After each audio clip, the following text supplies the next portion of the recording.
Good morning everyone. On today we are going to start our next topic, Prashastis and land grants. So firstly let us know about that, what is Prashastis and land grants and why the mostly kings used it in their administration. So firstly we discuss about that, what is Prashasti. Prashasti is a set of copper plates recording a grants of land made by a ruler in the 19th century, and it is written partially in Sanskrit and partially in Tamil. The ring holding the plates together is secured with a royal seal to indicate that this is an authentic document.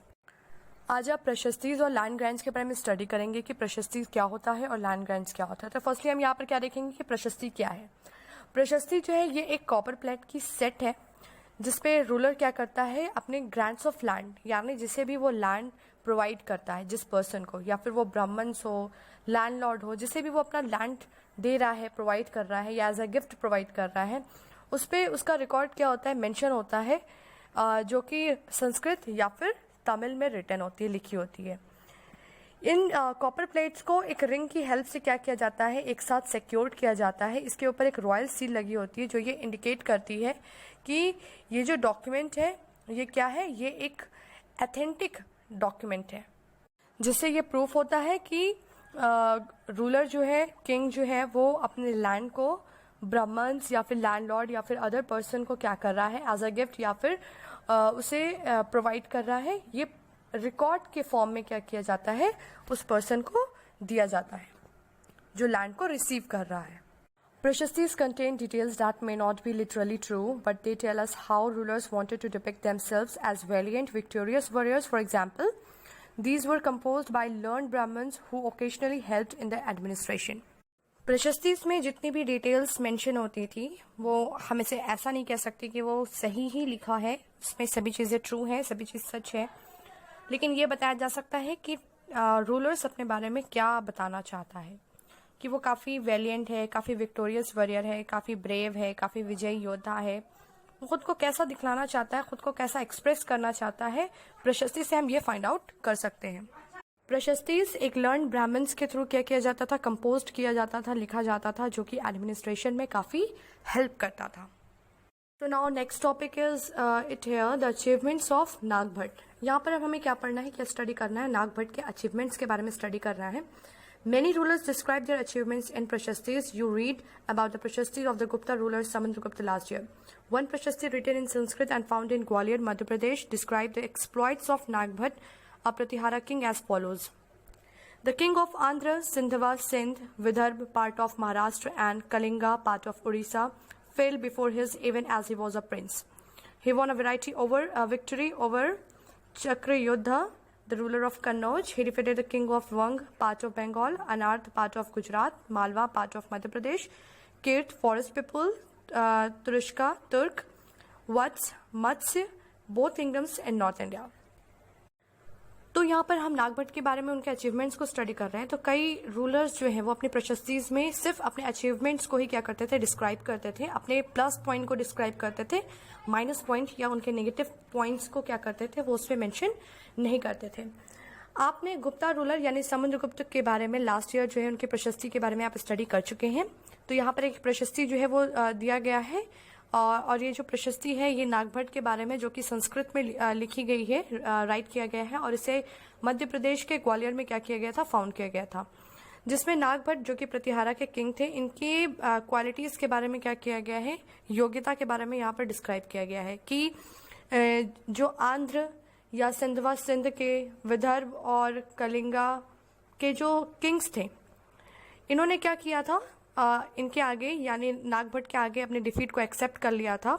जब ये क्या थे, नागभट्ट क्या थे, ये एक Prince थे। इन्होंने चक्र युद्ध में भी क्या किया था, उसे भी जीत लिया था, उसे भी अपने कंट्रोल में ले लिया था, वहाँ पर भी इन्होंने विजय हासिल की थी, जो कि कन्नौज के रूलर थे। और इन्होंने वंगा यानी बंगाल के पार्ट के जो किंग थे, वंगा के जो किंग थे, उन्हें उन्होंने डिफीट किया। अनार्थ यानी गुजरात के पार्ट के जो किंग थे, अनार्थ, उनको उन्होंने क्या किया, डिफीट किया।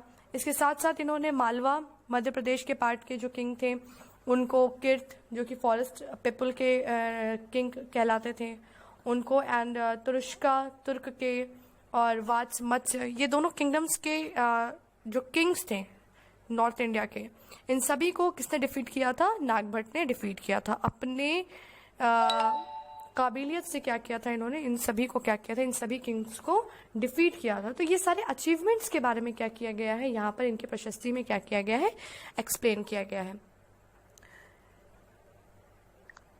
King often rewarded Brahmins by grant of lands. They were recorded on copper plates which were given to those who received the land. Kings क्या करते थे कि ब्राह्मण्स को जो लैंड प्रोवाइड कर रहे हैं या एज अ गिफ्ट जो उन्हें लैंड दे रहे हैं, उसका रिकॉर्ड जो है वो कॉपर प्लेट्स पे उसे रिकॉर्ड करके जो है एज अ प्रूफ के फॉर्म में क्या करते थे, एज अ प्रूफ जो है वो जो लैंड को रिसीव कर रहा है उसे क्या करते थे, प्रोवाइड करते थे। So nextly we study about what was given with the land, कि लैंड के साथ साथ क्या क्या चीज़ें और भी प्रोवाइड की जाती थी। तो this is a part of the Tamil section of a land grant given by the Cholas.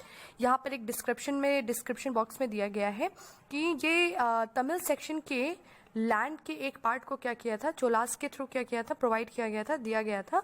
And here is mention, we have demarcated the boundaries of the land by making earthen embankments as well as by planting thorny bushes. This is what the land contains: fruits bearing trees, under waterland, gardens and orchards and trees, wells, open spaces, pasture lands, a village, ant hills, platform, canals, ditches, rivers, sills, laden land, tanks, granaries, fish ponds, beehives, and deep lakes.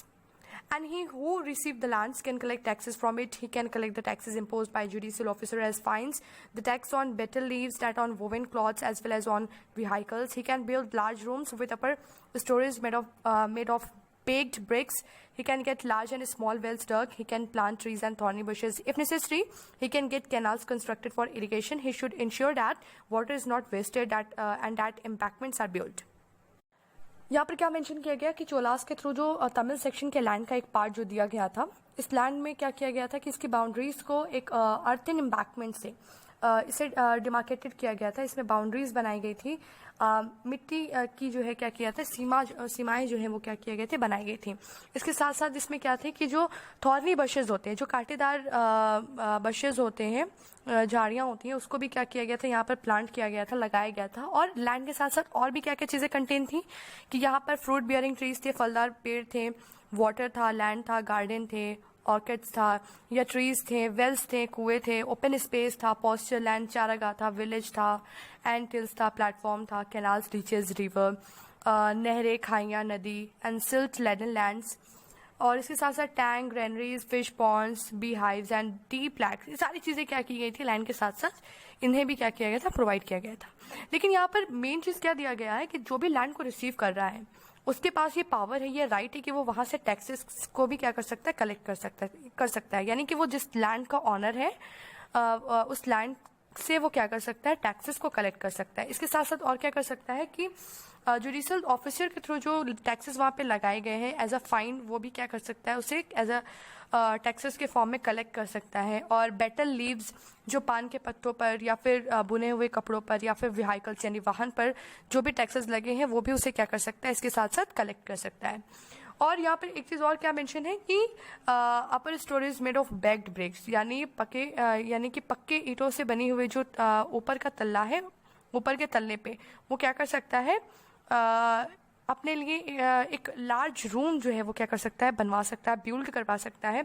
इसके साथ साथ छोटे और बड़े जो है कुएं खुदवा सकता है और ट्रीज को प्लांट कर सकता है, थॉर्नी बशेस को प्लांट कर सकता है। और अगर रिक्वायर्ड है, अगर ज़रूरी है तो वो वहाँ पर कैनाल्स यानी नहरों को भी क्या कर सकता है, कंस्ट्रक्ट करवा सकता है, इरिगेशन यानी सिंचाई करने के लिए।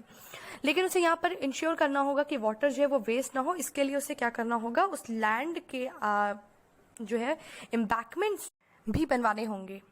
और यहाँ पर कुछ क्वेश्चन अराइजेज हैं कि जितने भी यहाँ पर लिस्ट दी गई है आपको उनमें पॉसिबल सोर्सेज जो है इरिगेशन के लिए क्या करना है, उनकी लिस्ट बनानी है, जो कि इंस्क्रिप्शन में क्या किया गया है, मेंशन किया गया है।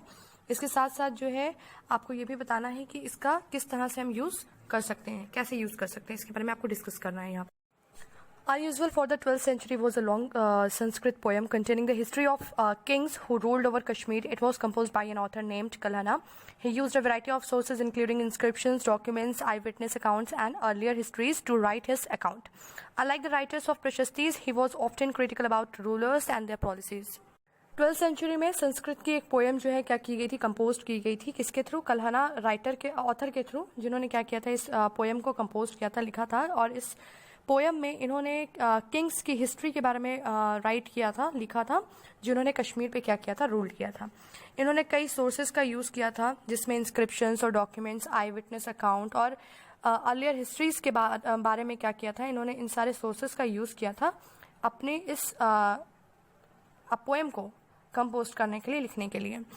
लेकिन प्रशस्तीज के राइटर्स की तरह नहीं, बिल्कुल जस्ट अपोजिट, कि ये रूलर्स के नेगेटिव पॉइंट्स को क्या करते थे, लेते थे, उनके पॉलिसीज को क्या करते थे, वो इसमें राइट करते थे।